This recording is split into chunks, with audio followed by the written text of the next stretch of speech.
जय Hind observers, my self Satyavan Maurya. स्वागत है आप सभी ऑब्जर्वर्स का जो हमें देख रहे हैं आपके अपने चैनल फर्राटा फिजिक्स पर। फर्राटा फिजिक्स के लेक्चर्स को प्रोवाइड करता है। तो आज हम लोग क्लास 11th का फर्स्ट लेक्चर्स देखेंगे। जो स्टूडेंट्स क्लास 11th में हैं, मतलब जो अभी तक क्लास 10th में थे और बोर्ड का एग्ज़ाम दिए, उनका नंबर अच्छा भी आया है, कुछ लोगों का ख़राब भी आया, तो हेडेक लेने की ज़रूरत नहीं है। और कुछ लोग अभी मामा के यहाँ घूमने गए हैं, तो जो लोग मामा के यहाँ घूमने गए वो जल्दी से आ जाएं, क्योंकि फर्राटा फिजिक्स अब क्लास 11th का लेक्चर स्टार्ट करने चल रहा है। तो इसको शुरू से आप देखते चलिएगा तो आपको पूरी फिजिक्स समझ में आ जाएगी।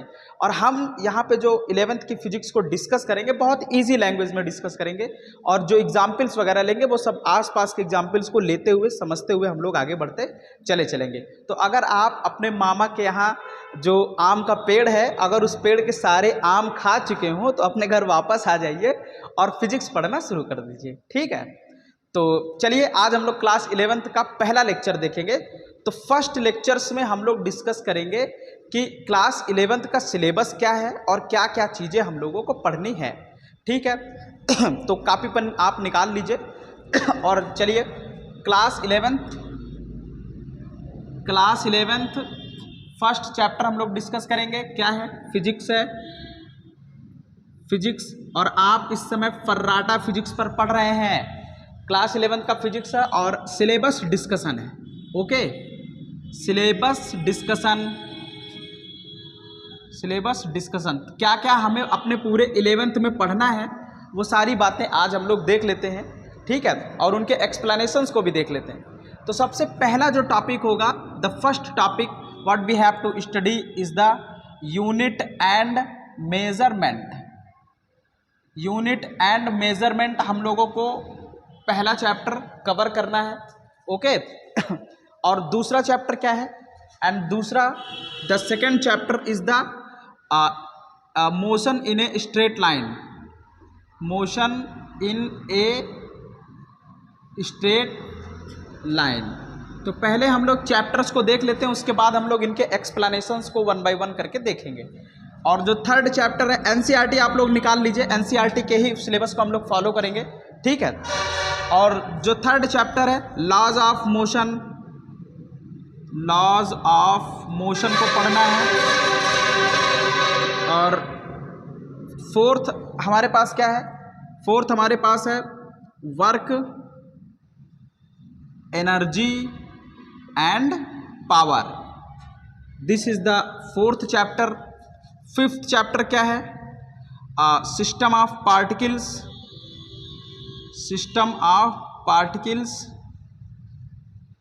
और रोटेशनल मोशन।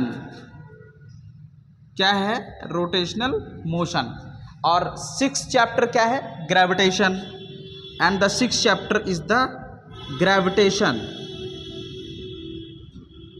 जो छठा चैप्टर है उसमें हमें क्या पढ़ना है? ग्रेविटेशन के बारे में स्टडी करना है। तो पहले एक बार हम पूरा इसको लिख लेते हैं, उसके बाद हम लोग 1 by 1 इसको समझेंगे, ठीक है, कि इसमें क्या पढ़ना है और इसमें क्या पढ़ना है, इसमें क्या पढ़ना है, सारी चीज़ें, ठीक है। चलो 6 के बाद 7th हमारे पास आते हैं mechanical properties of solid. Mechanical properties of solid. And 8th पे क्या है? Mechanical properties of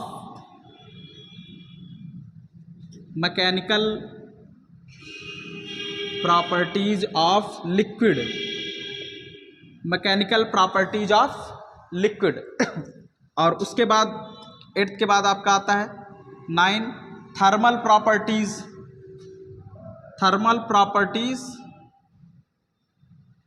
of solid. Thermal properties of solid हम लोग को पढ़ना है। उसके बाद हम लोग को पढ़ना है 10th में थर्मोडायनेमिक्स।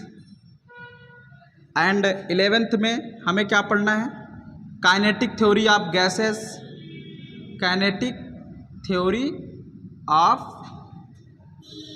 गैसेस को स्टडी करना है। 12th में क्या स्टडी करना है? 12th चैप्टर आपका हो जाएगा oscillation oscillation and 13 chapter will be the wave. जो 13 चैप्टर होगा वो क्या हो जाएगा, वेव। तो इतने मतलब हमें 13 चैप्टर को स्टडी करना है। तो चलिए हम लोग वन बाय वन इन सारे चैप्टर्स का एक्सप्लेनेशन देख लेते हैं कि इस वाले चैप्टर में क्या पढ़ना है, इसमें क्या पढ़ना है, इसमें क्या पढ़ना है, मतलब सारे चैप्टर्स का डिस्क्रिप्शन हम लोग देखेंगे। ठीक है, तो फर्स्ट जो हमारा चैप्टर है unit and measurement. Unit and measurement में आप देखिए बहुत सारी चीज़ें होती हैं जिन्हें हमें मेज़र करने की ज़रूरत होती है। जैसे जो हम लोग कपड़े पहनते हैं तो आप देखिए ये मीटर से नापा जाता है ना, 1 मीटर, 2 मीटर और 1.25 मीटर। तो हमें जो कपड़ा लगता है वो तो 1.25 सवा मीटर में हमारा काम हो जाता है, या और ज़्यादा हुआ तो 1.3 भी लग जाता है। एक शर्ट हमारी 1.3 में आ जाती है। और जो लोग छोटे होते हैं तो अभी आप सब क्लास 11th में है, तो मुझे लगता है कि आपका 1 मीटर में ही काम हो जाता होगा, है ना। तो अब जैसे कपड़ा है, कपड़े में क्या है, मीटर से होता है। और अब आप देखिए राइस अगर आपको लेना है तो आप उसको वेट करते हैं कि नहीं करते हैं, 1 किलोग्राम लेना है कि 2 किलोग्राम लेना है कि 1 क्विंटल लेना है। तो कहने का मतलब कि हमें अपने सोसाइटी को चलाने के लिए यूनिट एंड मेजरमेंट की ज़रूरत पड़ती है। मतलब अच्छा, यूनिट कैसे डिसाइड करोगे कि किसे हमें अपनी यूनिट बनानी है। जैसे हम किसी के यहाँ गए तो आप देखिए उस पर एक लोहे का ऐसे बना होता है, इसको हम लोग बोलते हैं वेट, ऐसे बना रहेगा, ठीक है। और यहाँ 1 किलोग्राम लिखा रहेगा, तो वो इस वेट को रखेंगे तराजू पे, उसके बाद बैलेंस करके आपको सामान दे देंगे। तो क्वेश्चन उठता है कि 1 किलोग्राम ये क्या है, यूनिट है। तो इसको कैसे बनाया गया, कैसे डिसाइड किया गया कि 1 किलोग्राम इसी को बोलेंगे, इतने वजन को 1 किलोग्राम बोलेंगे, ठीक है। और फिर उसके मेज़रमेंट के लिए हम लोग जो तराजू होता है, तराजू कैसे बना लेते हैं कि तराजू ही सही बताएगा कि ये जो सामान है ये 1 किलोग्राम आएगा कि नहीं आएगा। और टाइम को देखिए, टाइम को नापने के लिए क्या बनाया गया है, सेकंड, घड़ी बनाई गई। और घड़ी में क्या होता है, आवर्स भी होते हैं, मिनट भी होते हैं और सेकंड भी होता है। तो टाइम के जो यूनिट है वो क्या है, सेकंड। तो जब भी हम लोग किसी को बताएंगे कि कितना टाइम हो रहा है, कितना टाइम बीत गया, तो हम लोग बताएंगे कि 5 सेकंड बीता है, 10 सेकंड बीता है, 15 मिनट बीता है। ओके, तो कहने का मतलब ये हुआ कि किसी भी फिजिकल क्वांटिटीज़ को बताने के लिए हम लोग जिस पैरामीटर्स का यूज़ करते हैं, जिस स्केल का यूज़ करते हैं, उसको हम लोग बोलते हैं यूनिट, ठीक है। तो कहने का मतलब इसमें हम लोग क्या करते हैं, चीज़ों को नापते हैं और जिस इंस्ट्रूमेंट से नापते हैं उसको हम लोग बोलते हैं यूनिट। और जितनी बार हम लोग उसको नापते हैं, जैसे 5 मीटर, तो 5 मीटर उसको हमने मेज़र कर लिया। ओके, तो इसका मतलब यूनिट एंड मेज़रमेंट में हम लोग क्या क्या पढ़ेंगे, यूनिट के बारे में और मेज़रमेंट के बारे में, ठीक है। नेक्स्ट जो हमारे पास आता है motion in a straight line. देखिए मोशन कई टाइप्स का होता है, जैसे सर्कुलर मोशन हो गया, रोलिंग मोशन हो गया और ये आपका प्रोसेशनल मोशन हो गया, है ना। और जैसे कोई चीज़ वाइब्रेट करती है ऐसे ऐसे करके तो वाइब्रेशनल मोशन हो गया, ऑसिलेशन मोशन हो गया। तो मोशन बहुत सारे टाइप्स के होते हैं। रैंडम मोशन हो गया, जैसे आप देखिए कि जो ये आपका वेव काइंड ऑफ मोशन हो गया, जैसे ये स्नैक्स आपका देखिए ऐसे ऐसे चलता है। तो कहने का मतलब कोई भी पार्टिकल अलग अलग तरीके से मोशन करता है, लेकिन इस चैप्टर में हमें ऐसे मोशन के बारे में पढ़ना है जो बिल्कुल सीधे स्ट्रेट जाता है, जो ऐसे स्ट्रेट चलता चला जाता है, उसी के बारे में हमें स्टडी करना है, जो कहीं पर टर्न नहीं होता। अब ऐसे नहीं कि ऐसे टर्न हो गया, तो जो टर्निंग वाला मोशन होगा उसको यहाँ पे स्टडी नहीं करेंगे। ओके, तो यहाँ पे इस पूरे चैप्टर में हम लोग मोशन इन स्ट्रेट लाइन पढ़ेंगे। मतलब जब कोई पार्टिकल, जैसे कार रोड पे चलती है ना, तो देखो बिल्कुल सीधे चलती चली जाती है, और जैसे ट्रेन क्या करता है, सीधे चलता चला जाता है, ठीक है। तो यहाँ पे ऐसे मोशन के बारे में पढ़ेंगे जो बिल्कुल स्ट्रेट लाइन मोशन है। और यहाँ पे हम लोग वेलोसिटीज़ को पढ़ते हैं, स्पीड को पढ़ते हैं, डिस्प्लेसमेंट को पढ़ते हैं, हाँ, एक्सेलरेशन को पढ़ते हैं। तो बहुत सारी चीज़ें हम लोग यहाँ पे कवर करते हैं। उसके बाद अच्छा, यहाँ पे हम लोग केवल मोशन के बारे में स्टडी करते हैं। और जो थर्ड चैप्टर है लॉज ऑफ मोशन, और इस वाले में तो हम लोग इक्वेशन ऑफ मोशन को भी पढ़ते हैं। और यहाँ पे हम लोग पढ़ते हैं न्यूटन्स लॉ। अभी तक ये मोशन जो पढ़ रहे थे, मोशन कितना है और कैसे है, ये सारी चीज़ें पढ़ते थे। अब यहाँ पे हम लोग पढ़ेंगे कि मोशन क्यों हो रहा है, उसके पीछे का रीज़न क्या है। तो जब हम लोग किसी भी मोशन के पीछे के रीज़न की बात करते हैं तो उसको हम लोग बोलते हैं लॉज ऑफ मोशन। कि जैसे मान लीजिए कोई पार्टिकल रेस्ट पे रखा है, अब वो मोशन क्यों किया, what is the reason behind that it is starting the motion. तो इसका मतलब इस पर कोई फोर्स लगा तभी तो ये मोशन किया। समझ पा रहे हो ना। तो इसका मतलब जब हम लोग जिस वजह से मोशन करता है, अगर उसके रीजन की हम लोग पढ़ाई करेंगे तो वो आ जाएगा लॉज ऑफ मोशन। और जैसे हमने मोशन स्टार्ट कर दिया तो कितना मोशन किया, कितनी देर में कितनी दूर गया, तो अमाउंट ऑफ मोशन की बात करते हैं तो हम लोग मोशन इन्हें इसमें पढ़ेंगे। और जब रीजन ऑफ मोशन की बात करते हैं तो हम लोग किस में पढ़ेंगे, लॉज ऑफ मोशन। तो इसमें न्यूटन्स लॉज, और उसके बाद मोमेंटम आ गया, और उसके बाद मोमेंटम हो जाता है, और न्यूटन हो जाता है, एक्सेलरेशन और फोर्स सब हम लोग लॉज ऑफ मोशन में ही स्टडी करेंगे। ठीक है। और जब चैप्टर को हम लोग स्टडी करेंगे तो बहुत डिटेल्स में सारी चीज़ों का डिस्कशन करते चलेंगे। दूसरा आ जाता है work, energy and power. Work, energy and power, देखिए जब हम किसी दीवार पर क्या कर रहे हैं, जैसे फोर्स हमने अप्लाई किया, तो अब क्या है, ये दीवार कहीं और जा रही है नहीं, ये दीवार जहाँ पे है वहीं पे ये दीवार देखिए जहाँ पे है वहीं पे है ना। तो इसका मतलब जब भी कोई फोर्स का इफेक्ट हमें दिखता है तो उसको हम लोग बोल देते हैं कि उस फोर्स ने वर्क किया। अगर किसी फोर्स आपने अप्लाई किया और उसका इफेक्ट आपको नहीं दिख रहा है तो इसका मतलब आपके फोर्स ने कोई वर्क नहीं किया। ओके। और एनर्जी क्या होती है, एनर्जी एक ऐसी क्वांटिटी होती है जो आपको कभी दिखाई नहीं देगी। जैसे हम लोग खाना खाते हैं, हमें खाने की एनर्जी नहीं दिखाई देगी। खाने के अंदर क्या क्या होता है, कार्बोहाइड्रेट, प्रोटीन और फैट होता है, मतलब काफ़ी सारी चीज़ें होती हैं, लेकिन वो चीज़ हमें दिखाई नहीं देंगी। तो जैसे फैट हो गया और कार्बोहाइड्रेट, इनके अंदर एनर्जीज पाई जाती हैं। तो जब हम लोग वो खाना खाते हैं तो हमारे पास जो डाइजेशन सिस्टम है वो एनर्जी को एब्जॉर्ब कर लेता है, लेकिन एनर्जी हमें दिखाई नहीं देगी। जैसे बल्ब जलता है, बल्ब ग्लो कर रहा है, तो बल्ब के पास इलेक्ट्रिकल एनर्जी मतलब इलेक्ट्रिकल एनर्जी वहाँ पे है, तो इलेक्ट्रिकल एनर्जी हमें दिखाई थोड़ी दे रही है। हमें तो जो दिख रहा है वो करंट है और लाइट है। तो इलेक्ट्रिकल एनर्जी और लाइट एनर्जी, तो electrical energy is converting into the light energy. तो हमें लाइट दिखता है बट उसकी एनर्जी नहीं दिखती है। और पावर क्या होता है, तो पावर हम लोग पढ़ेंगे कि कोई भी वर्क कितना फास्ट कर रहा है, मतलब fastness of the work is known as power. ठीक है। पावर का मतलब जैसे इंजन होता है ना, कुछ इंजन ऐसे होते हैं कि बहुत थोड़ा थोड़ा ऐसे पानी निकालते हैं, कुछ इंजन पूरा एकदम बल्क में पानी निकाल देते हैं, बहुत ज़्यादा पानी निकालते हैं।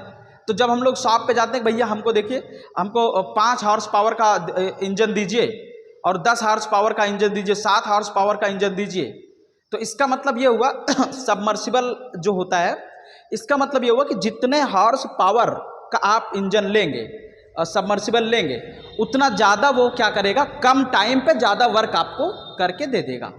तो पावर इसीलिए पढ़ना बहुत ज़रूरी है। और जितने भी इलेक्ट्रॉनिक इक्विपमेंट्स होते हैं वो सब पावर्स को क्या करते हैं, कंज्यूम करते हैं। पावर्स मतलब जैसे जैसे आपकी एनर्जी खर्च हो रही है तो इसका मतलब पावर कंज्यूम होता है। समझ गए।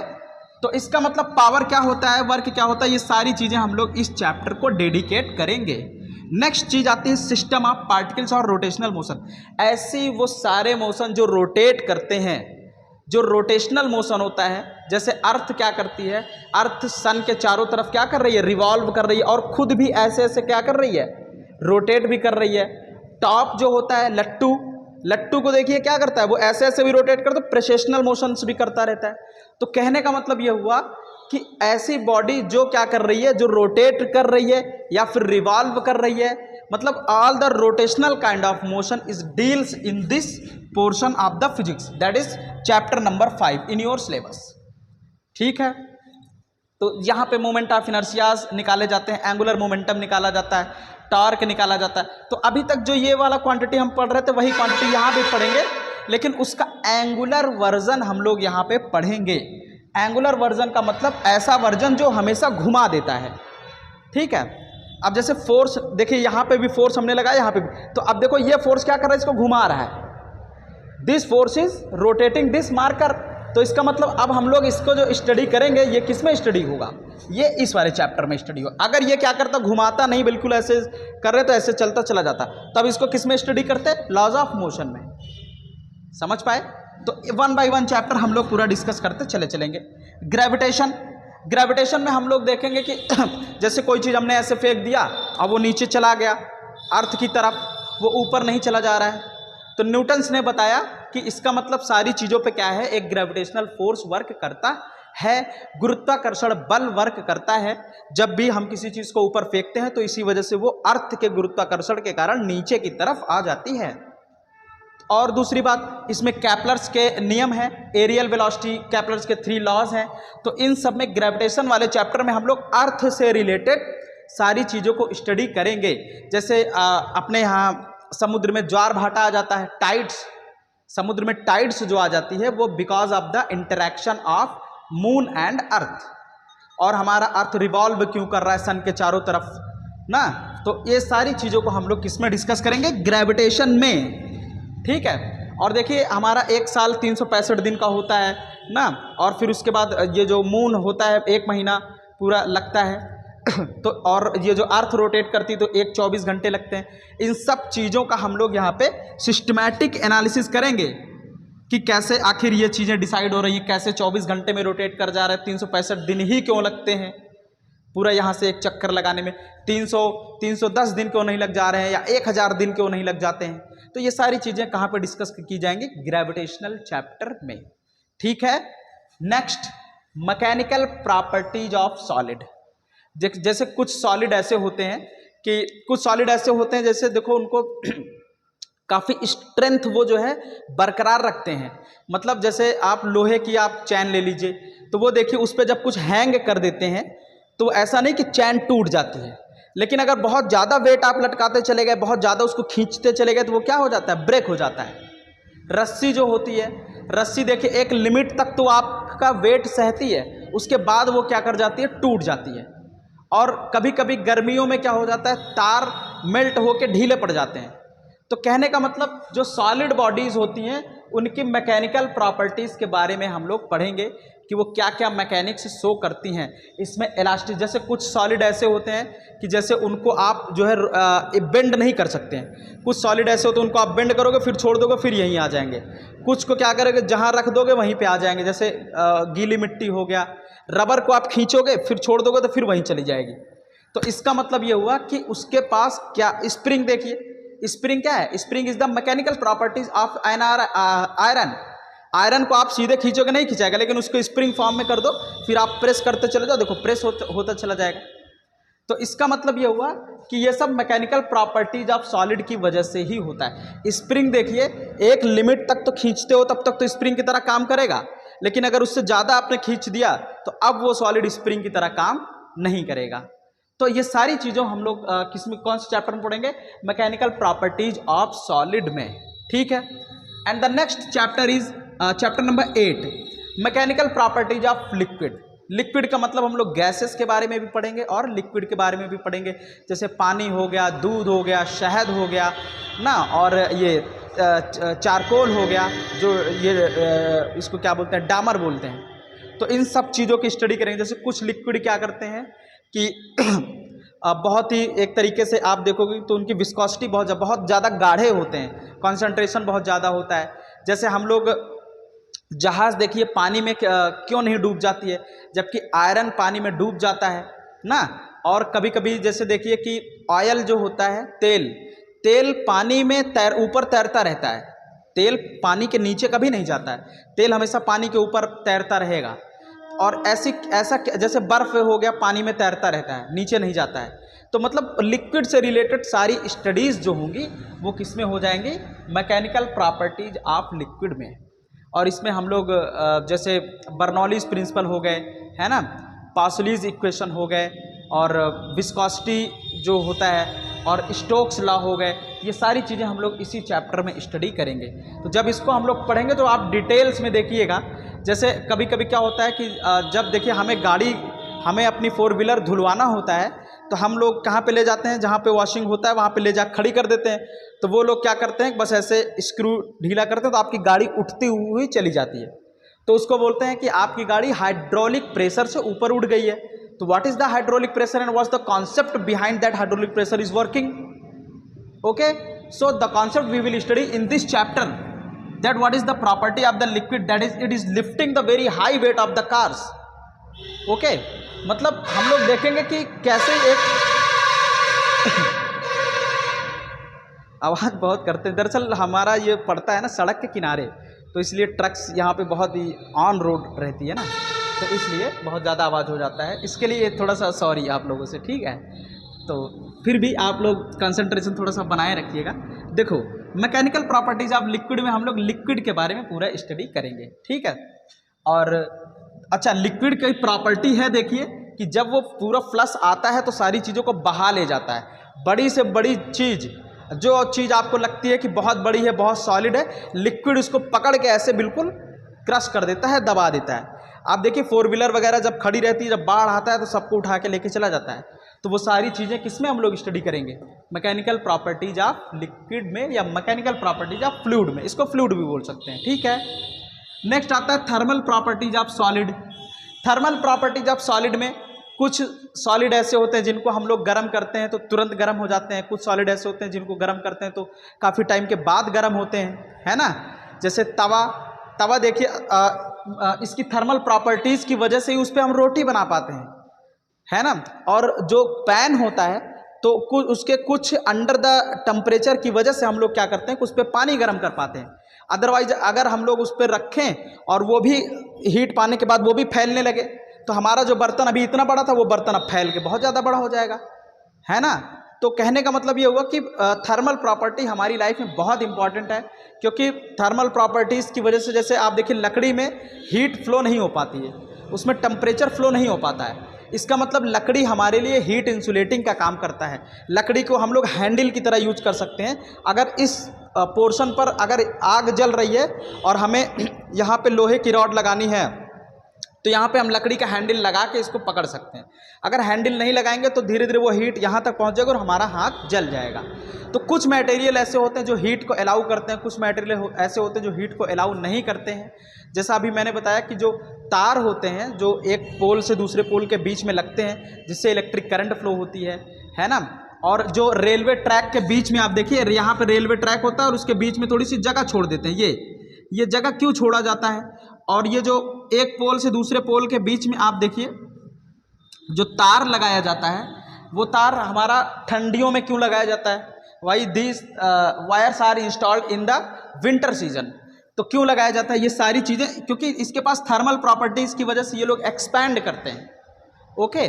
तो इस वजह से हम लोग इन सारी चीज़ों को देखेंगे थर्मल प्रॉपर्टीज ऑफ सॉलिड में, कि कैसे सॉलिड को जब गर्म किया जाता है तो उसका बिहेवियर कैसे हो जाता है, कैसे वो बिहेव करने लग जाता है, अलग अलग टेम्परेचर पर कितने टाइप्स के मटेरियल होते हैं। मतलब बहुत सारी चीज़ें हम लोग इसमें स्टडी करने वाले हैं। और अब आप फिजिक्स जानने वाले हैं कि जो हमारे चारों तरफ की चीज़ है, अगर इसको गर्म करेंगे तो क्या होगा, इसको गर्म करेंगे तो क्या होगा, इसको गर्म करेंगे तो क्या होगा, लिक्विड को गर्म करेंगे तो क्या होगा। हर चीज़ को बस आप हीट करके देखिए तो क्या क्या बिहेवियर शो होता है। वो सारी की सारी studies we will cover in this chapter 9, that is the thermal properties of the solid, okay. And the 10th chapter is the thermodynamics. 10th chapter is the thermodynamics, and to discuss about the thermodynamics we first discuss about the kinetic theory of gases. I think this chapter is before the thermodynamics, so give it the number 10 and give it the number 11. So kinetic theory of gases में हम लोग क्या discuss करते हैं? Kinetic theory of gases में हम लोग discuss करते हैं कि कोई भी गैस किस तरह से बिहेव करती है। मतलब अगर उसका हम लोग टेम्परेचर बढ़ा दें, प्रेशर बढ़ा दें और वॉल्यूम उसका डिक्रीज कर दें। जैसे कोई भी गैस है अगर उसको हम लोग बहुत कंप्रेस्ड फॉर्म में भर के रख दें तो क्या होगा? क्या वो ब्लास्ट कर जाएगा? उसका टेम्परेचर कम हो जाएगा? टेम्परेचर ज़्यादा हो जाएगा? क्या होगा? ये सारी चीज़ें हम लोग डिस्कस करते हैं काइनेटिक थ्योरी ऑफ गैसेस में। मतलब जितनी हमारे चारों तरफ गैसेज होती हैं, चाहे ऑक्सीजन गैस हो, नाइट्रोजन, और ये ऑक्सीजन हो गया, नाइट्रोजन हो गया, हीलियम हो गया, हाइड्रोजन गैस हो गया, हाँ, और क्लोरीन गैस हो गया, तो इन सब का बिहेवियर, कार्बन डाइऑक्साइड गैस हो गया और एलपीजी गैस हो गया जो हमारे सिलेंडर में खाना हम लोग बनाते हैं, भरी रहती है।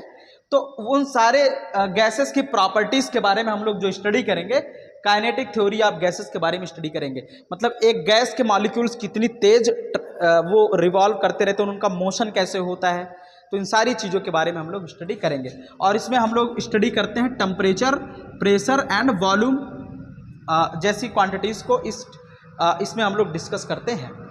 अगला आता है थर्मोडायनेमिक्स। थर्मोडायनेमिक्स हम लोग उस ब्रांच, फिजिक्स की उस ब्रांच को बोलते हैं जब किसी भी गैस को, जैसे कोई गैस यहाँ पे भरी है, अब उसको हमने एक प्रोसेस से चेंज किया, मतलब उसको हमने फैलने दिया या उसका टेम्परेचर बढ़ा दिया, है ना, और या तो उसको हम लोग क्या किए, प्रेशराइज कर दिए।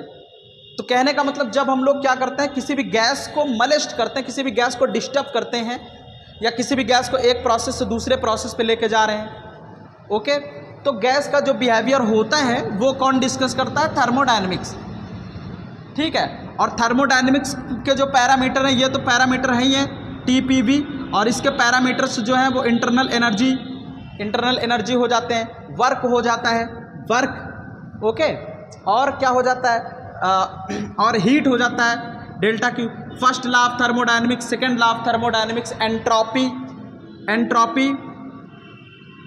एंट्रोपी, ओके, और Gibbs energy, Helmholtz free energy, enthalpy, इन सारी चीज़ों का डिस्कशन हम लोग इसी पोर्शन में करते हैं।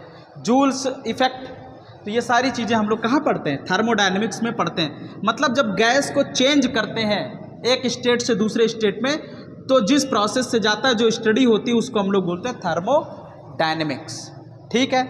तो आपके सिलेबस में जितनी बातें होंगी वो सारी बातें हम लोग यहाँ पे करेंगे। अच्छा, ये हम लोग एकेडमिक डिस्कशन कर रहे हैं कि हमें 11th के एकेडमिक में क्या पढ़ना है। IIT JEE का सिलेबस थोड़ा सा अलग है, और यही सिलेबस जो यहाँ पे हम लोग एकेडमिक पढ़ रहे हैं, यही नीट का भी सिलेबस है। इस बात को ध्यान रखा जाएगा बराबर। नीट के लिए बहुत ज़्यादा पढ़ने की ज़रूरत नहीं है, नीट का पेपर बहुत सिंपल आता है। अगर आप यही थ्योरी अडॉप्ट करते चले जाते हैं तो आपका नीट 100% सेलेक्ट मतलब आप हो जाएंगे, ठीक है।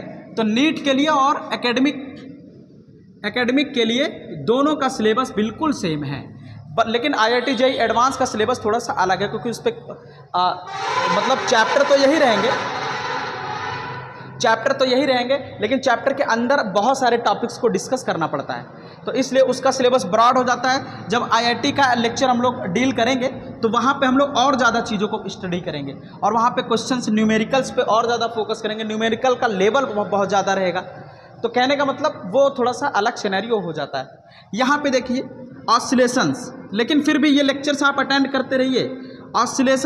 ऑसिलेशंस में क्या होता है कि बहुत सारी चीज़ें हमारे चारों तरफ देखो ऑसिलेट करती रहती हैं, कुछ इस तरह से ऑसिलेट करती हैं, कुछ इस तरह से ऑसिलेट करती हैं। तो जब भी कोई चीज़ अपने मेन पोजीशंस के एक बार इधर जा रही है, एक बार इधर जा रही है, तो ऐसे मोशंस को हम लोग बोलते हैं ऑसिलेशन। जैसे हम लोग क्या करते हैं, झूला, देखिए झूले पे हम लोग सावन में बैठ जाते हैं, और उसके बाद क्या होता है कि कोई हमको इधर से झुला रहा है, कोई इधर से झुला रहा है, और एकदम बहुत बढ़िया आँख बंद करके एंजॉय लेते रहते हैं, झूला झूलते रहते हैं, है ना। सावन का पूरा एंजॉय लेते हैं, पूरा एंजॉय कहाँ पे, झूले पे है। तो इसलिए आप सबसे रिक्वेस्ट है कि जब सावन आ जाए तो कम से कम जहाँ खेत खलियान हो वहाँ आप जाके एक बार झूले का आनंद जरूर लीजिए। उसका लेवल जो है अलग होता है, वो आप नेचर से जुड़ते हैं, नेचर की सुंदरता को आप फील करते हैं। नेचर की सुंदरता ज़्यादातर देखी जाती है, लेकिन जब आप सावन में झूला झूलेंगे ना तो आपको बहुत अच्छा लगेगा, ठीक है। तो इसलिए आपसे रिक्वेस्ट है कि ऑसिलेशंस को फील करने के लिए एक बार आप झूला ज़रूर झूल लीजिए, ठीक है। चलो, तो कहने का मतलब बहुत सारी चीज़ें ऑसिलेट करती रहती हैं तो उस चीज़ को हम लोग कहाँ पे पढ़ेंगे, ऑसिलेशंस में पढ़ेंगे। जैसे एक चीज़ यहाँ पे ऑसिलेट कर रही है, यहाँ पे है तो ऑसिलेट करती रहेगी, अगर तो उसको हम लोग ऑसिलेशंस में पढ़ेंगे। जब बहुत सारे ऑसिलेशंस एक दूसरे से अटैच हो जाएंगे, बहुत सारे अटैच हो जाएंगे, तो एक वेव काइंड ऑफ सिचुएशन बन जाती है। तो इसका मतलब ये हुआ कि जब एक ऑसिलेशन हो रहा है तो उसको हम लोग किस में पढ़ेंगे, ऑसिलेशंस में। इसी में हम लोग पढ़ते हैं टाइम पीरियड ऑफ पेंडुलम पढ़ते हैं, और सिंपल पेंडुलम पढ़ते हैं। पेंडुलम हो गया, सिंपल पेंडुलम, कंपाउंड पेंडुलम पढ़ते हैं, कंपाउंड पेंडुलम। तो पेंडुलम के बारे में हम लोग इसी में स्टडी करते हैं, और स्प्रिंग के बारे में भी हम लोग कभी कभी इस पे स्टडी कर ले, क्योंकि स्प्रिंग से जो मास अटैच होता है, एक बार इधर जाता है, एक बार इधर जाता है। स्प्रिंग भी देखिए बार बार ऐसे ऐसे करता है, तो स्प्रिंग को भी हम लोग यहाँ पे ऑसिलेशंस में डिस्कस करेंगे, ठीक है। मैथमेटिकल तरीके से और फिजिकल तरीके से, सारे तरीके से इसको हम लोग देखेंगे। नेक्स्ट हमारा और लास्ट जो आता है वेव। वेव बहुत तगड़ी चीज़ है। वेव हम लोग स्टडी क्यों करते हैं, क्योंकि वेव में एनर्जीज का ट्रांसफ़र होता है। तो जब जैसे कोई चीज़ क्या कर रही है, ये ऑसिलेट कर रही है, इसके बगल कोई और सिस्टम है, तो वो भी अगर इसके कांटेक्ट में है तो वो भी ऑसिलेट करने लगेगा, कोई और है तो वो भी ऑसिलेट करने लगेगा। तो कहने का मतलब ये हुआ कि जब भी कोई भी बहुत सारे ऑसिलेशंस बगल बगल रखे गए हों तो वो सारे लोग क्या करते हैं, ऑसिलेट करने लगते हैं, और इसी को हम लोग बोल देते हैं वेव। जैसे रस्सी को क्या करते हैं, रस्सी यहाँ पे होती है ना, एक रस्सी है, देखो ये वाला पोर्शन सारे लोग आपस में इस तरीके से कनेक्टेड हैं, तो हमने क्या किया, हमने एक को ऊपर नीचे कर दिया, बाकी आप देखिए सारे पूरी एक बार ऐसे ऊपर नीचे किए, पूरी रस्सी वहाँ तक ऐसे ऐसे चलती चली जाती है। पानी में हम लोग एक जगह कंकड़ मारते हैं, लेकिन सारे पानी तो आपस में कनेक्टेड होते हैं, है ना। तो एक जगह जब आप कंकड़ मारते हो तो क्या होता है कि वो धीरे धीरे सबको डिस्टर्ब करते हुए आगे बढ़ता चला जाता है। तो इसको हम लोग बोलते हैं वेव। तो वेव अगर आप देखना चाहोगे तो वेव आपको दिखेगी नहीं। वेव को हम लोग इस टर्म्स में बोलते हैं कि when a large number of oscillations interlinked with each other than A wave kind of situation is prepared, A wave kind of situation is formed and this is called the wave. तो wave में हम लोग उसका wavelength निकालते हैं, frequency निकालते हैं, energy निकालते हैं, kinetic energy, potential energy, velocity, बहुत सारी चीज़ें हम लोग वेव में भी निकालते हैं। जब चैप्टर को स्टडी करेंगे तो वहाँ पे देखेंगे। और यहाँ पे जैसे हम लोग बांसुरी बजाते हैं, फ्लूट जब बजाते हैं, जब ऐसे करके, तो देखो बहुत बढ़िया धुन निकलती है, आवाज़ बहुत बढ़िया निकलता है ना। तो वहाँ पे भी हम लोग वेव का ही कॉन्सेप्ट यूज़ करते हैं। तबला वादक जो होते हैं, देखो आप चारों तरफ से वो क्या करते हैं, टाइट करते हैं, इधर से भी टाइट किया, इधर से भी टाइट किया, उसके बाद वो पूरा धुन निकालते रहते हैं, है ना, बीट पे बीट पूरा लगाते रहते हैं। तो वहाँ पे भी वेव का कॉन्सेप्ट होता है, लेकिन वो सब काफ़ी कॉम्प्लिकेटेड हो जाता है। हम लोग स्टेप बाय स्टेप धीरे धीरे मध्यम हौले हौले स्टडी करते हुए हम लोग बहुत आगे बढ़ते चले जाएंगे, और इसको बिल्कुल इत्मीनान से पढ़ेंगे, क्योंकि एकेडमिक हम लोग पढ़ रहे हैं। कंपटीशन में क्या होता है कि थोड़ा सा हम लोग रफ्तार में चलते हैं, लेकिन एकेडमिक जब आप स्टडी करिए तो बहुत अच्छे से एक्सप्लेनेशन के साथ पूरे चैप्टर को कवर करेंगे।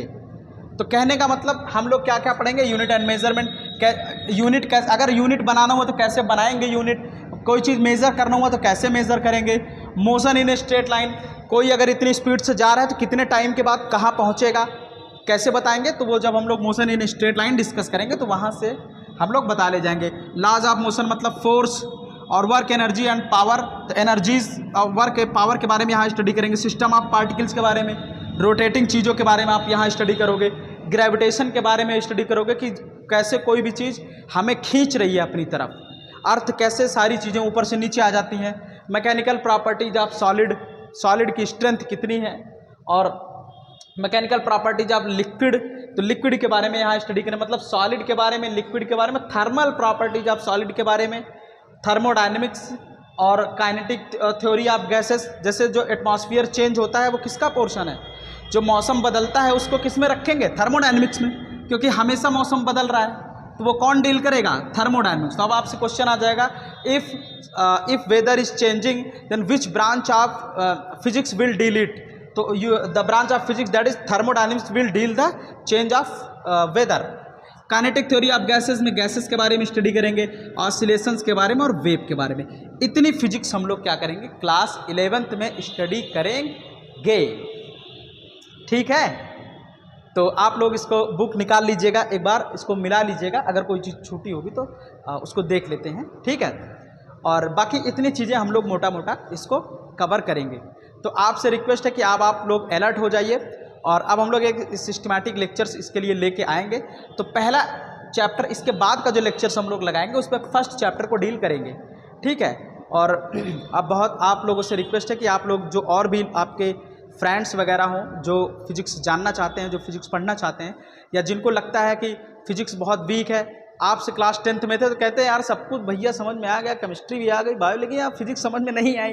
तो क्लास 11th में आप आ जाइए, क्लास 10th में जो चीज़ें नहीं समझ में आई थी उसको अब आप वहीं पे छोड़ दीजिए, अब आप क्लास 11th में आ जाइए, और क्लास 11th में आपको फिजिक्स बहुत अच्छे से समझ में आएगी, ठीक है। इसके लिए जितनी मेहनत की ज़रूरत पड़ेगी हम लोग करेंगे, बट आपको फिजिक्स समझाएँगे, ठीक है। तो हम फिर से आपको बोल देना चाहते हैं कि आप इस समय फर्राटा फिजिक्स चैनल पर पढ़ रहे हैं, और आपका सपोर्ट हमारे लिए एक मतलब भगवान के प्रसाद के बराबर होता है, और आपका डेडिकेशन हमारे लिए एक मतलब अच्छा फ्यूचर कंट्री का होता है, कि मतलब हम लोग एक योद्धा प्रोड्यूस कर रहे हैं। ठीक है। तो इसलिए आपसे रिक्वेस्ट है कि बहुत ही सीरियस होकर पढ़ाई करिएगा और अपने आप को बिल्कुल सीरियस तरीके से रखिएगा और बिल्कुल एजुकेटेड आप बनने की कोशिश करिएगा, ठीक है। और बाकी जो इधर उधर की एक्टिविटीज़ है, जैसे बहुत ज़्यादा मजाक करना, बहुत ज़्यादा हंसना और ये सारी चीज़ें आप थोड़ा सा छोड़ दीजिए। एक अच्छे एस्पिरेंट और गंभीर एस्पिरेंट की तरह फिजिक्स को स्टडी करिए, क्योंकि ये कोई बहुत मजाक का सब्जेक्ट नहीं होता है, ठीक है। तो इसलिए आपसे रिक्वेस्ट है कि थोड़ा सा डेडिकेशन के लिए बहुत ज़रूरी है। साथ ही साथ आप फिजिक्स भी पढ़ते रहिएगा, मतलब बुक से भी पढ़ते रहिएगा, ठीक है। तो चलिए अब मुझे इजाज़त दीजिए, मिलते हैं अब आपसे अगले लेक्चर्स में और पहले चैप्टर के साथ। तो पहले चैप्टर के बारे में हम लोग देखेंगे और हम लोग कोशिश करेंगे कि जितना पूरा चैप्टर्स है इसके लिए कम से कम लेक्चर्स लगे और अच्छे से टॉपिक डिस्कस हो। अब इसके लिए तो मैंने सोचा है कि कम से कम 8 या 10 लेक्चर्स लगा के इसको पूरा फिनिश कर दिया जाएगा। तो पहले फर्स्ट चैप्टर के टारगेट को हम लोग कंप्लीट कर लेते हैं, उसके बाद फिर हम लोग आगे बढ़ते चलेंगे, ठीक है। तो चलिए फिर इजाज़त दीजिए। जय Hind and thank you for join me, thank you for watching me, thank you for supporting me and thank you for join me. Thank you.